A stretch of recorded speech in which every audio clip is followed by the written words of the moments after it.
hypothetically, if you had to have a job where you were indentured to the government, would going around the country f***ing a bunch of ladies be like just the ideal job or what? Like, is that not bad news? You have to join the army. Good news, we want you to impregnate all the women. I mean, I can't think of a better military position. Neither can I. Because if your job is really to just as many ladies as you can find, that's not really that bad a job. If you have to fight through an army of frog people to leave those, it's maybe a little bit different. But you can also sleep with some of the frog people. Does that improve this for you or no? Apparently not for the main character of ours, because we did not get, unfortunately, any frog on human sex. But, you know. That's true. He did walk away. Welcome to Bad Movies and Beer. I'm Cooper. I'm Nolan. And inexplicably, the scenario we are just describing to you is the plot of the movie that we are talking about today. It's Hell Comes to Frogtown. This is just ridiculous. Man, the premise of this movie is just so enjoyable to me. I know that this episode is going to be a good time. There's something about the weird post-apocalyptic fantasy kind of things that really appeal to me, and I'm excited to talk about this one today. Well, God, you certainly get that in this movie. And this, another fine Blu-ray release from the folks at Vinegar Syndrome. That company just keeps producing magnificent content. Not producing, but like they rescue it from the scrap heap of history and bring it to all of us via the fantastic form of physical media. So thank you again, Vinegar Syndrome. You just keep fueling us, and I love you for it. Are they publicly traded yet? Because if they are, I'm going to start looking to invest, because the people at Vinegar Syndrome, I knew nothing about any of this before our podcast, and it's definitely one of the names. Vinegar Syndrome, along with Dino De Laurentiis, those two have just been... Those are your big two? Yeah. Those are the big two for me right now. Don't forget the Cannon Group. Yes, Cannon okay. Films, buddy. Can't let Cannon Films down. So the three of them are sort of the stars right now. It's our holy trinity. Yeah, I love it. And we've got Hell Comes to Frogtown today. The inexplicable Rowdy Roddy Piper starring movie. What a great film. I think it's really interesting to see how some of those WWE stars, or at the time, I guess WWF stars of the 1980s, were put into feature films. It makes sense because they were so popular with teenagers and young men of the time, I think, for them to be there. I think probably Hogan and Piper were in a lot of films. Those two and Jesse the Body Ventura, who we've already seen in a couple. We talked about him in Predator, and we saw him in Batman and Robin, a little cameo there, but he's been in a few things. But yeah, it makes sense. Like Piper, always a talker, very charismatic guy. And I mean, you must have seen They Live. No. Oh my God. The John Carpenter movie starring Rowdy Roddy Piper. This is his like cinematic masterpiece for sure. Piper's, not Carpenter's. Just an absolute classic. And like we could, you know what? It's so beloved, but I feel like we could watch it on this podcast because it's just so fucking weird. Like it's a cult masterpiece, but for mainstream, I don't think it got a lot of steam. Is it maybe a bonus episode here? I'm excited, or we just watch it for fun. I'm down, though, for sure. Seeing more movies with Rowdy Roddy Piper as the starring role seems like a good thing for Bad After Movies this and Beer. one, you think it's... Yeah. Oh, yeah. It seems like a good idea for sure. Well, we should definitely dive into this. Before we do, we have to, of course, talk about the beer that we are drinking today. And what beer do we have to pair with this glorious movie? We've been having some layups lately. The beers we've been finding have fit perfectly. And this one, called Extra Hell from Sonnen Hill Breweries, is a perfect connection. So Sonnen Hill is a farm brewery out of Caledon, Ontario. They have a lot of space. I think it's something like 37 acres, and their sort of founding principles are creating drinkable and modest alcohol content beers. So this is something right up your alley. We've been drinking a lot of IPAs, I feel, lately, which I've been enjoying. But we have. We're about to get into some more approachable, a 4% beer right here. It says it's a super dry pale beer brewed with malt and noble hops. Yes. Yes, please. Yeah. Sign me up. It's an interesting idea. I mean, I think craft beer in general produces a lot of high alcohol beers. We were talking about some of the 10+% stouts we've been drinking lately as we get man. into the fall. And it's cool that there are breweries out there too that are also focusing on lower alcohol, more approachable beverages. Into the fall, or basically into the winter now. It's true. We're getting pretty close to those holiday times. You can't f***ing wait to crack into this. You're just ready. I'm to open ready. Right I now. got it ready. Are Let's you ready? do it. Yeah. Little nice spray on the chin. It's on my fucking Had eye. a bit of that during this movie too, maybe. But so we open, as all good post-apocalyptic futures movies do, with a voiceover explaining that in the latter days of the 20th century, a difference of opinion resulted in a full-scale nuclear war. That might be putting it mildly. Yeah, 10 days worth of nuclear bombing led to basically the destruction of the Earth, and we find ourselves 10 years later. Yeah, after seeing many images of atomic bombs going off, we fade into what appears to be a shot of the Statue of Liberty, but actually it's a small statue which is picked up by a mysterious masked person. Yeah, we have this masked person, and then we have another person not wearing a mask. They very quickly insult the person in the mask and call them squid lips. Yeah, squid lips what he's got there. After seeing the statue, throws it away and calls him as stupid as he is ugly. Squid lips' response to this is to pull a gun on him, which according to this guy is against the law. You know who doesn't care though? Squid lips, who blows him away. The camera zooms in on his face, and just as the music builds, he ribbits.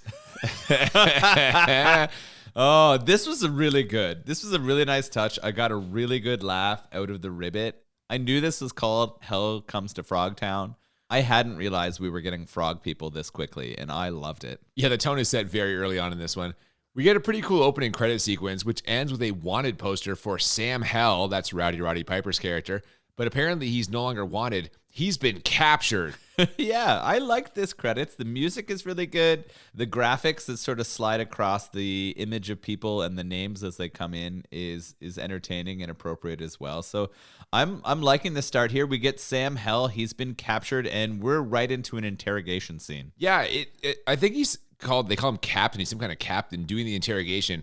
And the situation here is that Rowdy Roddy Piper banged his daughter. He smashes the bottle over Rowdy Roddy Piper's head. But before he can kill him, some med tech workers, this is apparently some sort of government medical company, enter the interrogation room and tell the captain that Piper now belongs to them. Yeah, this is interesting. So this man is really angry because Piper has banged his daughter, but lucky for Piper, he has impregnated her. And you know what that means? Well, apparently, and I can't believe I'm saying this, the government needs him to go impregnate a bunch of women. They want him because of his super high sperm count. You have the highest spermatozoan count we've ever tested. Must have been all that fiber I ate when I was a kid. We get the impression that conception is an issue in this dystopian future. There's a poster on the wall preaching, no condoms, the future is in your hands. Which was hilarious because you had like a standing round of applause for that one. Yeah, wait, hang on. What? Wait a second. That sign came up and you were standing on your feet and clapping and saying, yeah. In addition to widespread sterility across the board, a war has wiped out over 60% of the male population, so the government needs soldiers. So get out there and start f***ing. This is the plot of this movie. I can't believe this is a thing. This could only happen in the 1980s at a time where there are no pervs, right? Because Never. Any other time, this would be just unacceptable, but it is pretty hilarious. Because of his high sperm count, they're going to forgive his past transgressions. They're going to pardon him. He has to agree and sign a contract to go impregnate some women. And he also finds himself awake with a electronic chastity belt. Well, yeah, because his dick is now property of the U.S. government. They're essentially putting him out to stud here.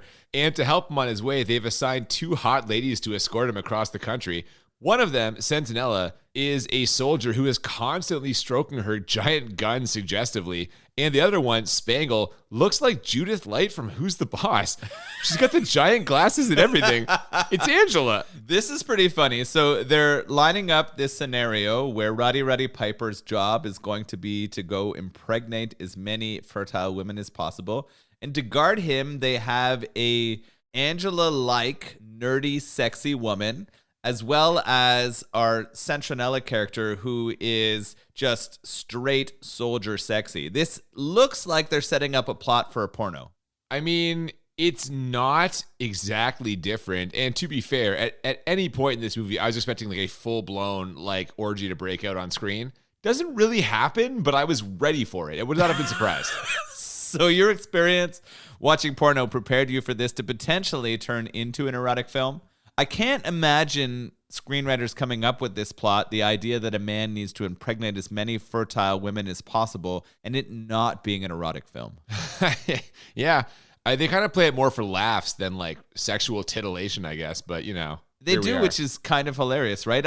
I kind of struggle with what genre of film this is. I guess it is an action comedy kind of film. You perked up when she showed up on screen, Sentinella. She definitely had that traditional bombshell military feel. When you look at those pictures of women on the side of planes, they're definitely using that as their suggestion of who she is. You knew that there was going to be some kind of romantic interest between her and Roddy Piper at some point. I don't know about romantic interest, but there's definitely something that happens fairly soon, actually. So they head out and they encounter immediate resistance from a provisional government checkpoint whose guards are on cheap lawn chairs. But after a quick standoff, they're allowed to pass into mutant territory, where we quickly learn that the leader of the frog people has kidnapped many fertile human women, and they need to break them out so Rowdy Piper can get them pregnant, as you said. For some reason, though, he kind of isn't interested in this job and tries to bolt at the first chance he gets. For me, it's interesting. This checkpoint is sort of creating for me this distinction in this new world, one where infertile men are angry at the women for sort of taking control, and another where women are just trying to find fertile men to sort of create a larger population. Maybe the pressure on him is too great, but it seems like he's a philandering kind of guy, so I don't understand why he doesn't want this. Well, I had the impression that's why he was in legal trouble in the first place. He just keeps f***ing women, and the government's like mad at him. Yeah, I was expecting there to be a lot of sex in this as we move forward. Slightly disappointed. We can get to that later, but I thought there was going to be more banging for sure. Yeah, fair enough. Now, he tries to run, as I said, but there's one thing he didn't count on, and that is the fact that his government-issued chastity belt is basically like a shock collar for his If he goes too far away, it zaps him. Yeah, and not in a good way. This is not like a gentle electric pulse going through his penis. This is a very large shock that sets him down to the ground. Oh, definitely. So basically, he's going to be attached to the hip with knockoff Judith Light until further notice. And that night, she tries to seduce him with some military-grade lingerie. He resists at first, but then decides, why not, and pulls her in for a quick roll in the sand. But she shocks him again. It turns out keeping him in a state of arousal is good for potency, but she was never actually going to bang him. But you know who is, though? I mean, of course, the pinup soldier lady is going to Sentinella is down. This whole thing is hilarious. The Angela character, as we're going to call her, because it does, every time I see her, reminds me, Spangle, comes out and does this striptease for him. She's wearing a fatigue bra and panty set, but it is hilarious. When she tells him that it's her job to keep him aroused because that adds to more fertility, I just laughed my ass off. It's very ridiculous, yes. And then Sentinella, our other soldier woman who's there, tries to have a sneaky sex scene with him, and we get the kind of only part of nudity in the movie when we see her breasts. Oh yeah, Sentinella strips right down, but Spangle is there for the cock block, just ruining everyone's fun. She's a company woman. Yeah. She is really holding up that Angela role that we know and love from Who's the Boss? Yeah. She just keeps shutting down the fun here. She keeps teasing and pretending and sort of pulling Roddy along, but it's not happening. It's early here where we're like, they're going to fall in love. Like, this is clear that this is going to happen. We know that the Piper character and the sort of, they're trying to make difficult character. It's that classic conflict that leads to eventual romance, right? Yeah, they're definitely setting that up. You know what's going to happen. You know she's going to be put into harm's way, and he's going to come rescue her, and then they're going to be madly in love for sure. For sure, but before that happens, they approach the reservation that night, the mutant reservation, and he tries to renege on the deal, but she tells him that he signed a contract. Yeah, to f*** for freedom, but I ain't meeting my maker in Frogtown. That's not in my contract. He throws that contract out the window, so she kicks him out of the car, which he is totally fine with, but he once again forgot about the shock collar on his dick. So we get a little bit of comedy here as he has to chase after the car. This scene's enjoyable. Yeah, I like this. I actually kind of like their fake banter between them as they're building up her being the company woman and him being the person resisting being indentured to them to for his freedom, as in his That's own what he has words, to do, right? Like yeah. that's his own words. I mean, there are much worse ways to get your freedom, but he seems really resistant to this, I would say. As we already mentioned. Now, despite running for what is presumably miles to catch up to the car, when a motion detector goes off, Roddy springs into action. Turns out it's a fertile lady who has escaped from Frogtown, and Roddy Piper is told to get ready for work. This part is I mean, the whole movie's f***ed, but the premise of him having to go impregnate fertile women doesn't set in for me until we get this scene. Is it because she's not exactly on board with this? Yes, exactly. Yeah. So they chase her down. They find her. She's kind of traumatized because she's been captured by the frog people. Yet almost immediately, before making her better, they decide to inject her with some drugs that make her good for a bone down. Sorry, not to laugh at the idea of someone being drugged for sex, but he's kind of against this too for any number of reasons. So Dr. Spangle, is she a doctor? I don't know. It does either. seem that way. Yeah. She tells us that she's been trained in seduction. Yeah, and she uses those techniques on him. But these techniques are basically her just like rubbing herself slowly. And it seems like it doesn't really do anything except make everyone involved sad. It's really interesting because she goes to do these seductive techniques on him. She does strip down and he seems interested at first, but it all seems quite pathetic. And he almost agrees to have sex with this fertile, like random woman. This is pity sex he's having. Oh, you think he feels bad for Spangle? Yes. Yeah. That's what happens here. He feels bad for Spangle, who's trying to do her job. She's trying so hard to get him to bone some other lady. What a weird thing this It's is. such a crazy scenario that It he is. does it. And we end that night with him and this random woman who escaped from the frogs in a sleeping bag together. And we transition to morning. But hang on, while he's having sex with that lady, he is making some deep eye contact with Spangle. And you know who else is making deep eye contact? A frog man watching them through binoculars some distance away. Now, I couldn't tell from my vantage point whether he was holding the binoculars with two hands or one hand while he himself off. I think it was two hands because, Okay. as we learn later in the movie, frogs need more than two hands to pleasure themselves. That's a good point. Yeah. So the next morning, this girl thanks Rowdy Roddy Piper for nailing her and then gives them directions to Frogtown. This is where we learn the plan is for Spangle to dress up like a prisoner and have Rowdy Roddy Piper pretend to trade her to the frog people. So basically, they're doing a Return of the Jedi. Yeah, you're right. This whole morning is weird, right? Because at the night, the woman seemed traumatized, and when she wakes up, she is elated to have been fucked and impregnated by a random dude. Well, she's going to be a national hero. Now she's a hero, Yeah. and she's so happy. They have her in a clean tracksuit out of nowhere. I don't know where this tracksuit came from. And then they transition to this Princess Leia theme. You're right. They're going to take her in. They're going to take Spangler, that is. And Rowdy's going to save all of the women who are caught up in this whole thing at Frogtown. Yeah, and as they approach Frogtown, we see that it is like a series of abandoned factories, which is actually like kind of decent for a post-apocalyptic wasteland. I think this whole thing was set in like abandoned factories, deserts, and other sort of abandoned spaces. And they did a good job of using those spaces for portraying a post-apocalyptic future. They didn't get into a ton of detail. Like today, we would use a lot of special effects to sort of show a more detailed landscape. But for the time, I think it was pretty well done. No, man, it just looks bombed out and like airy. It looks kind of like you would expect it to look if the air was abandoned for a long time. Yeah, I think they did well. We then get a kind of cantina scene. It's a bar filled with frog creatures, there's music, and even a female frog dancer. So again, this is really like Return of the Jedi.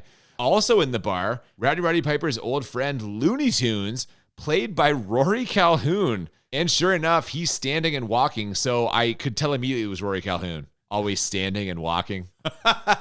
I don't know the Rory Calhoun reference. This bar scene is funny to me, though. The frog people who they find in the bar, their makeup looks a lot like the TV show Dinosaurs to me. I felt like a lot of the makeup work looked very similar to that. I was wondering if there was a connection. It wasn't good, but it also wasn't bad. Like, it wasn't one that stood out to me. I wasn't like, oh my God, that was but some of it looked a little bit rough. But overall, I would say I was positive on the frog makeup that they used throughout. For sure. And you know what? That frog dancer turns out to be their contact on the inside who they meet shortly before Rory Calhoun takes Rowdy Roddy Piper to meet the guy he can barter with. That's Leroy, a frogman inexplicably dressed like a Shriner. Yeah, I laughed my ass off This when is pretty funny. they pull up Leroy. He seems to be the one in charge of the bar, and Roddy's trying to negotiate for some money. What he's really trying to do is just get some information so they can figure out where the girls are and try to rescue everyone. But while this negotiation is happening, who walks into the bar? It's Bull is the answer to your question. But before that happens, I love the way that Leroy starts this negotiation. He tries to kind of get things going on a good note by giving Rowdy Roddy Piper beer. Apparently, most humans haven't seen beer in nearly a decade, and so he gives him a real bottle of beer, and not just any beer, original Coors. I mean, I guess this is something that we should bring up. I feel like whenever beer is introduced into a movie we're watching, we should make more of a point of talking about it, because this original Coors drop in this is hilarious. He's really enjoying it until Leroy mentions that it's only slightly irradiated. But you know what? He still drinks it all down, and I would too, man. If there had been no beer for 10 years and someone passed me a bottle of Coors and they were like, it's slightly radioactive, I would take my chances. Oh, of What course. are we hanging on to at that point? I mean, at that point, you're missing that beer. You're ready to have that hops and malts and barley, all of that in your mouth. Yeah, mostly the malt, though, not the hops. They're closing in on a price here, but suddenly there's trouble because, as you mentioned, another frog walks into the bar. It's Bull, who we guess is like in charge of this particular outpost. I don't know. He's second in command at the outpost. We learn quickly that he was the one who found the women, the fertile women, who have become part of the outpost captain's harem. And my God, this one-eyed, eye patch wearing frog is badass. Oh, he is. He shuts down that deal immediately. Leroy tries to object, but in what is just an incredible line delivery, Bull tells him, Shut your hole! dude, this is incredible. I can't believe, I'm blown away both by the expression and delivery and sounds produced by this Bull character. It's incredible. Whoever is in this frog suit just dominates. I am so impressed by the way they make that suit come to life and the delivery and expression that comes across. Really huge props to whoever played Bull. It was an incredible character in this film. Great voice work, and actually, I'm really enjoying the frog effects also. Yeah, I felt like the Leroy and Bull and the Captain frogs were incredibly well done. The everyday frogs, the other ones who were there, were kind of mediocre, but the top three frogs are just fucking rocking it. Practical FX, buddy, come on. Yeah, they did a really good job. They're actually there in the room, which is so much nicer for me than CG. Yeah, that's fair. I think that the people who created it put in a lot of time, and it really pays off. I think it looks really good. There you go. Well, Bull knocks out Rowdy Roddy Piper after this. And the next time we see him, he's being nursed back to health by that dancer. And literally the second he's conscious, she tries to bang him. Like, literally, as soon as he's awake. Yeah, I called her Sexy Frog. This was the agent they kind of had inside. When they pan to that bar, the first time we meet the people of Frogtown, she's dancing erotically. And instead of showing that it's frogs, they highlight some weird pointy nipples. Were you upset that we didn't see green boobs?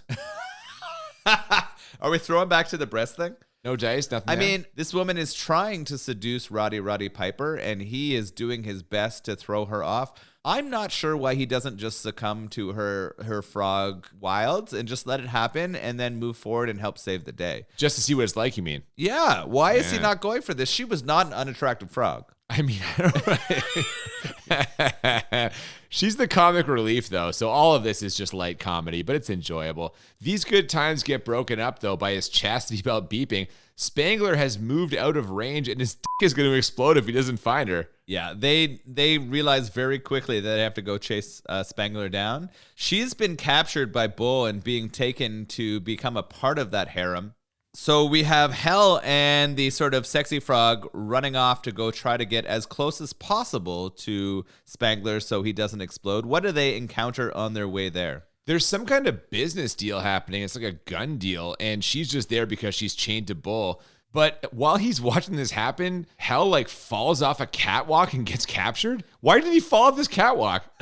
So it's weird. We have this deal going on between the head of Frogtown, Toady, and what looks like a human. He's wearing a gas mask, so we don't know, but it's clear his skin isn't green. And there's some kind of gun trade happening.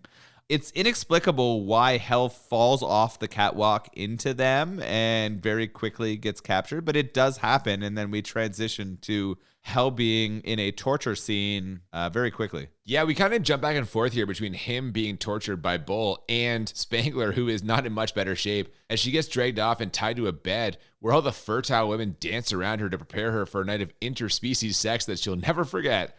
They call it the Dance of the Three Snakes, and I'm like, are the frogs about to rain on this lady? Like, that's what it sounds like, right? So, it sounds like she's gonna have to fend off like you think three she's different gonna have sex with three men or Yes. three frogs? Sorry, I shouldn't say men. It's really interesting because she's on this circular bed. There's a harem of women who are wearing like negligees and throwing scarves over her, and she is getting all hot and bothered. Yeah, she's into it. I don't know if it's the like scarves or the women or the chanting or the heat, but she looks like she's getting prepared and actually kind of excited for what's going to come. So we're going to find out what the Dance of the Three Snakes is pretty shortly, but we're also cutting that back and forth with a dance between Bull and Hell. Yeah, Bull decides to use a chainsaw to take off Rowdy Roddy Piper's chastity belt, but fortunately, the chainsaw runs out of gas. Or unfortunately, a second later, Spangler's remote control for the shock collar gets activated, and Rowdy Roddy Piper is literally yelling at him to cut it off. Cut it off! Cut it off! It's going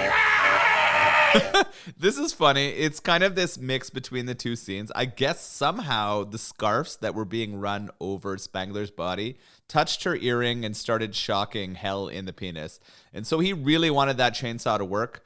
He was worried, though, that it would explode once it was cut off. But Piper was. Bull calls bullshit on that, right? Like, they told him that if he tried to take it off, it would explode and blow his off. Bull is like, no chance. They would never rig a fertile man to explode. For a second, it appears that Bull's absolutely right, and it was a lie, and then it blows up in Bull's face. Yeah, Bull's not really taken out, though. He's not dead, but it is funny to see this whole scene. So the good news for Hell is he's got that fucking chastity belt off. The bad news for Spangler is she's all hot and bothered, but she's about to be brought in front of a fucking frog captain here. She sure is. She's about to dance for Toady, the leader of the frogmen. Apparently, the Dance of the Three Snakes is actually just a dance. Not one that she knows, but she fakes it pretty well by just rocking back and forth and like waving her arms around. And this does the trick because under Toadie's cloak, we see the unmistakable movement of three frog dongs. Speaking of practical effects, come on. Yeah, practical effects. So the dance itself is hilarious. She starts out not kind of knowing how to dance. This does sort of start getting the motor running for our Toady frog captain. He starts making frog moans, and then you're right. He does. We get this shot of his crotch raising, but not one sort of arm raises up from underneath his clothing. We get three penises popping up, and he lifts that up to show our lady friend. Yeah, they're moving around like those things and those like, you know, those like massage belts where you can like hold them and it will like massage your back and you can see the three like orbs like moving underneath it. It's like that, but it's three Yeah. So apparently the dance of the three snakes is what we thought. It is three penises, but instead well, it's not what I thought. I thought it was gonna be three frogs. Just sorry. So he shows his three frog penises, and she does not seem down with that. Despite being like prepared and ready to accept it and not likely to die, she's not down. What happens? Well, luckily for her, while that thing exploded in Bull's face, it gave the frog dancer time to free Rowdy Roddy Piper. He busts in at just the right moment, shortly after Toady had basically said it's go time. She does a good job of fending him off herself by punching him in all three of his But then Piper busts in and delivers what is sadly a pretty weak action hero line. Eat lead, froggies. All of this happens pretty fast. Both the saving of Hell by the sexy frog lady who goes down, the killing of Bull who goes down really quickly, and the triple punch of the Toady all happens really quickly. But in the end, we see Hell pull Spangler out of there before she has to endure a frog penis in each of her orifices. So, Bull gets her out of there, huh? Yeah, earlier we saw Rory Calhoun fire off a flare to signal Sentinella to bring the car. She pulls up with it for the getaway, and it's time for all of them to make their escape. Rory Calhoun shoots some more flares at the frogs to buy some time, and they jump into the car and take off. But unfortunately, on their way out, Rory Calhoun gets clipped by one of the frogs and ends up dying in the car. And I have to say, he's kind of the MVP of this whole escape, and he wasn't even supposed to be there. Like, thank goodness he was there. They never would have made it out. What a lucky break for them. This plan was terrible. It's insane that they get so lucky and find a friend of Hell's in the bar and that guy comes up as MVP of the escape. It is pretty hilarious that they're able to rescue all of the fertile women and Spangler and get them back to their strangely pink armored vehicle. Yeah, it's like a muffin delivery truck. It's a hilarious old-timey like ice cream vehicle. It's pretty funny. So now we've got a Mad Max style car chase. Well, actually, it's more like the Dungeon Master car chase. It's not good, but it's very low budget. It does feel inspired by Mad Max, though. I like that you brought that up. This whole movie reminds me a lot of Mad Max. I feel like someone decided to make a porno version of Mad Max, but no one would agree to fuck in it. And so they ended up with this. They were like, come on, Rowdy, we got you. We're going to make a porn version. But everyone was like, let's just keep it PG. Well, they do keep it a little PG.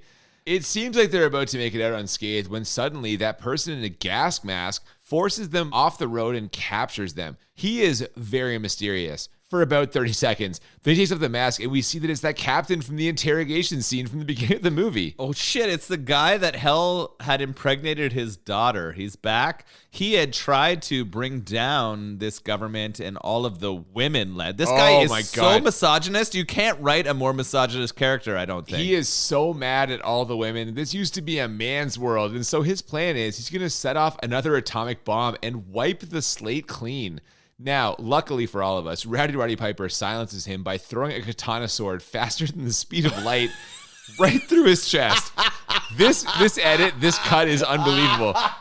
Oh my goodness. So there's some build up to this. Hold on. The sword goes through his chest and then he falls off a cliff because he was standing on the edge of a cliff. Oh my God. There's some build up to this. So for the very first time on their way in the escape, we see a katana sword behind him in the vehicle. And I straight up asked you while watching, I was like, where the did that katana come from? Yeah, he just had it all of a sudden. I don't know. Yeah, he just had it. And then while they're in this standoff with the guy, he's sort of trying to whisper to one of the indentured women to pass it to him. And as soon as she pulls it off his back, she brings it up maybe a half an inch. He grabs it and like just throws it so quickly through his chest. Like as soon as he touches it, it's immediately in the guy's chest. It's a laser beam to his chest, straight through the evil guy's chest. The guy falls off the cliff, and we're like, okay, movie over. Well, I mean, the sword went right through his fucking heart, and he fell off a cliff, and he's clearly dead. But when they go to look for the body, turns out he's not dead.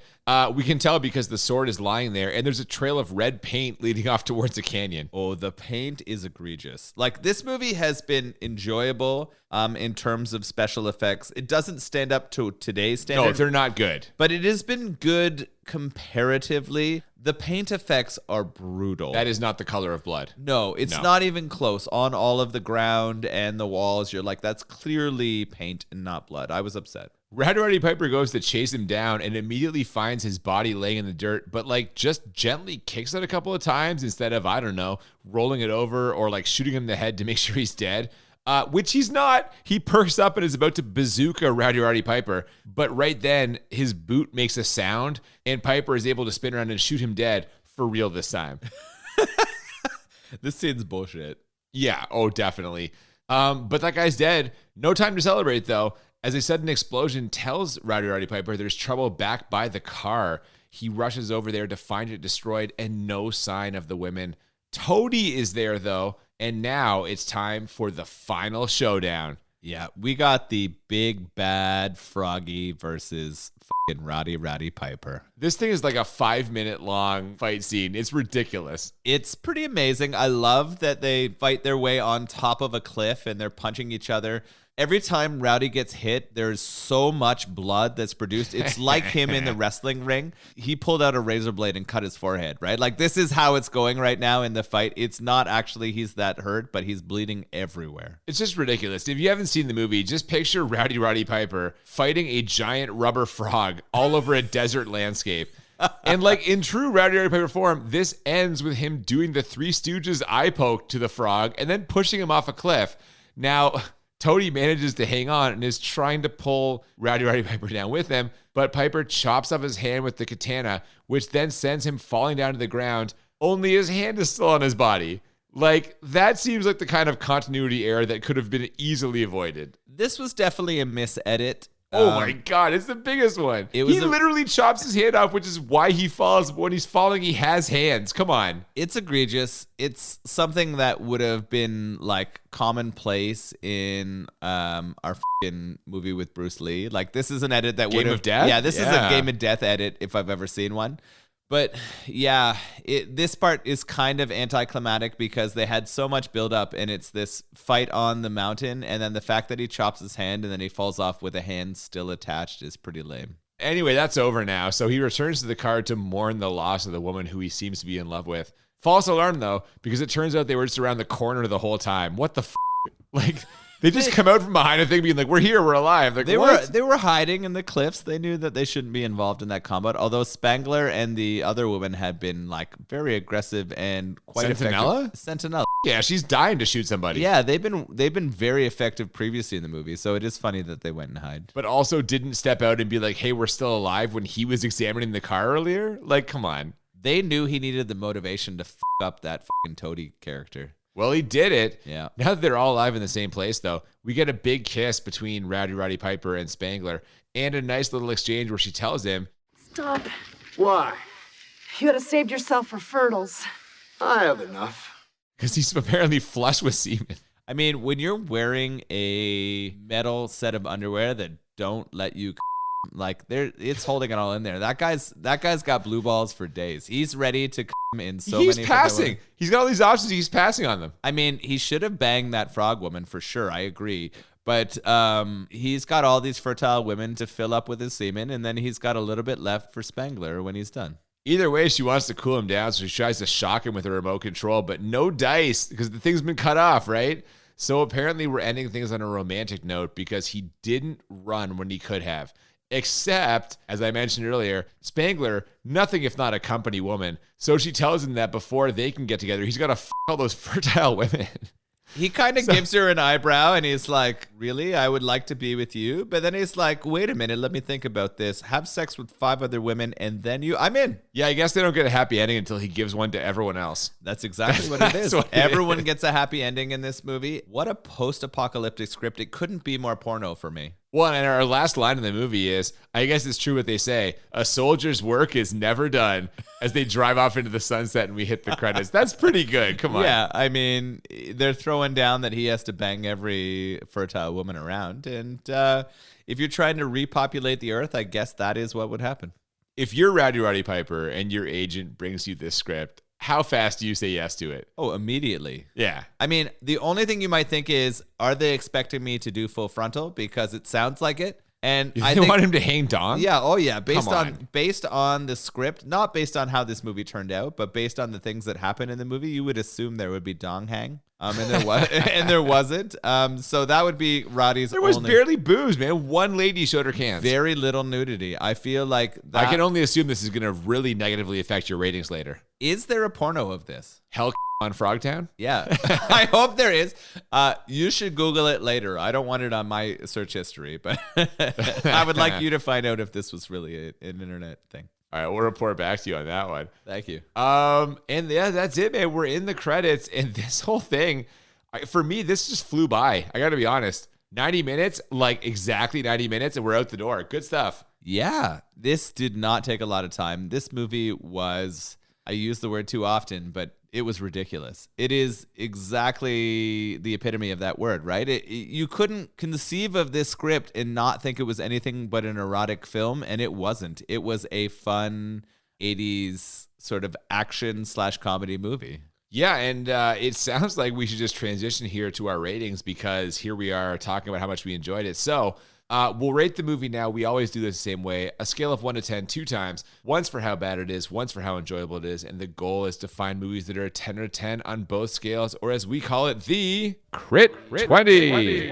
And I have to be honest, for me, it is in play this week because I believe this movie is 10 out of 10 bad.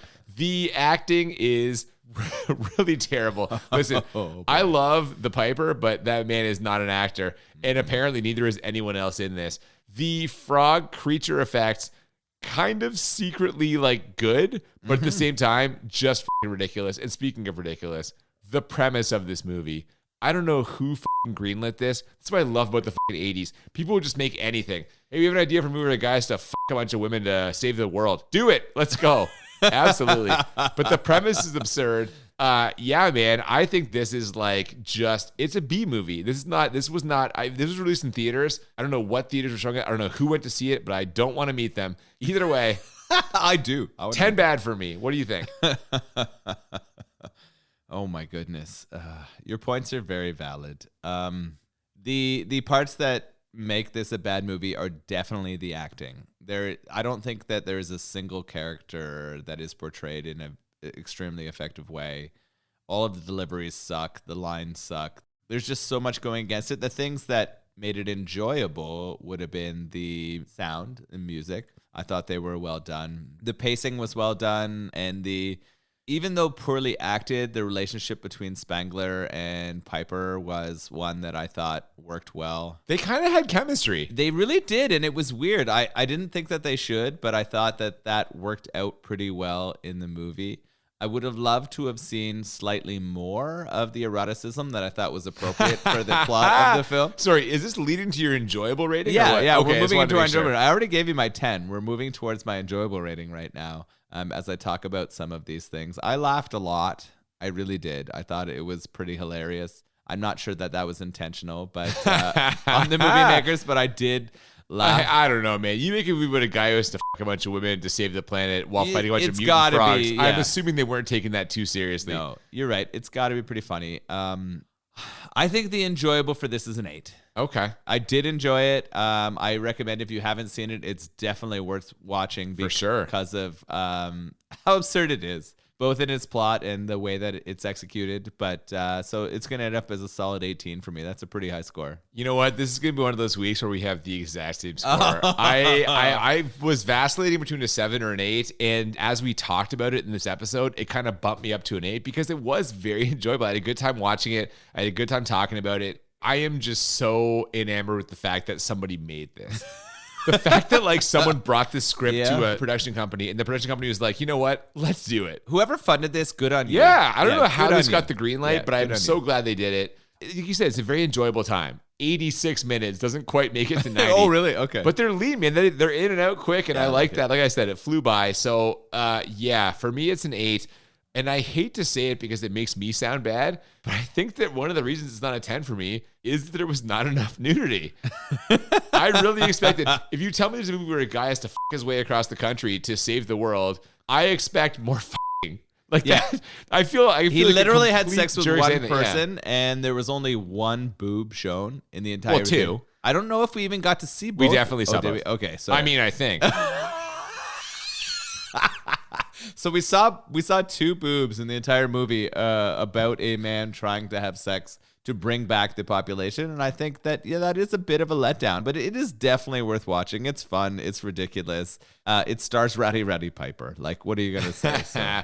Yeah, and 18 is not nothing. Like that, that puts it right in line with Spookies and some other movies you ranked as I think I had Commando as an 18. Yeah, like, it's good stuff. For sure. Definitely worth a watch. Definitely an enjoyable movie to have on the podcast. So I'm happy that we watched it.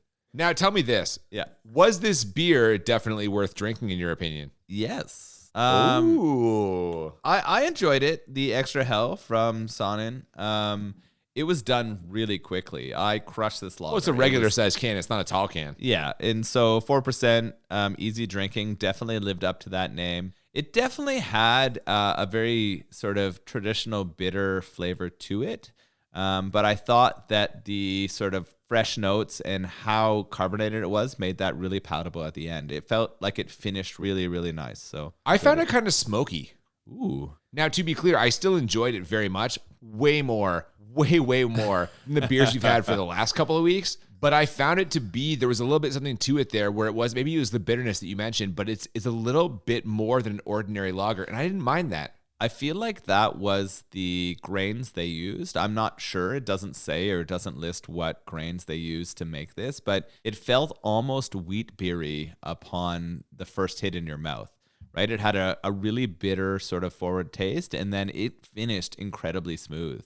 And I thought that was what made it a very enjoyable beer. So I'm interested to try other Sonnen Hill beers for sure. And if you haven't had it, try the Extra Hell. Yeah, Caledon, Ontario. A lot of breweries popping up there, it seems like. Yeah, it does seem like that's an area where there's a lot of growth in Ontario craft beer. So I would love to take a road trip out there. Maybe we can try to get that going sometime. I mean, it's not that far away from where we are, so you never know. We can get into it. In the meantime, Sonnen Hill, good stuff. Extra Hell. Yeah. I don't know if that's still available or not, but Frogtown. There you go. Fun week for us this week. I enjoyed this. Next week, hopefully as fun. We'll see.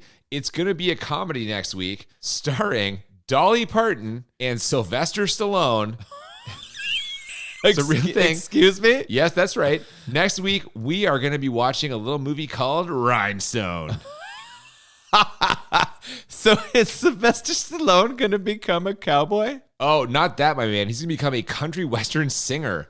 Apparently, the plot of this movie is Dolly Parton tries to turn New York cab driver Sylvester Stallone into a country music star. There's going to be singing. There's going to be music. There's going to be fucking Dolly Parton and Sylvester Stallone. And God damn it, I've never seen this movie, but I am so excited. Wow. Holy shit. We've already watched one movie where a person turns into a cowboy. Our Neil Diamond episode, as he sadly... Oh my God. Yeah. I can only hope it's as good as that. Yeah. I hope Sylvester Stallone is a better cowboy than Neil Diamond. That's all I'm going to say. I just hope he doesn't appear in blackface like Neil Diamond did, because that was the tough few minutes there. He definitely won't, I hope. Well, that'll be next week. In the meantime, thank you so much for listening. If you have not already, please follow us on social media at the BMB Podcast on Twitter and Instagram. If you'd like to send any suggestions for beer and or movies, feel free to slide in the DMs of our social media or send us an email at thebmbpodcast@gmail.com. And we hope you will join us next week for Rhinestone. Until then, I'm Cooper. And I'm Nolan. And we'll see you next week on Bad Movies and Beer. Keep it froggy. A new breed of enemy has taken over the world. Sam Hell has come to take it back.